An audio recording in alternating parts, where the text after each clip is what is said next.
नमस्कार. श्री स्वामी समर्थ महाराज की जय. स्वामी महाराज अशीच भटकंती करीत राहायची. मग एकदा त्यांना त्यांच्या भक्ताच्या घरी जायचे होते आणि त्या भक्ताची परिस्थिती सुद्धा माहिती होती. आणि स्वामी महाराज त्या मंगळवेढ्यातील कृष्ण भटाच्या घरी गेले. तिथं गेल्यानंतर स्वामींनी त्यांना नैवेद्याचा हट्ट धरला की तुम्ही मला नैवेद्य द्या, जेवण द्या. पण त्या कृष्ण भटाची परिस्थिती इतकी गरिबीची होती की ते त्या दिवशी स्वामींना नैवेद्य देऊ शकत नव्हते. आणि कृष्ण भट व त्याची पत्नी ही स्वामींची सेवा करत असे. मग स्वामींनी त्या गाईला बघितले. कृष्ण भटाच्या घरी एक गाय बांधलेली होती.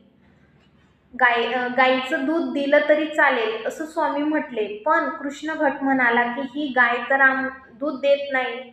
मग तेव्हा स्वामींनी तिला आदेश दिला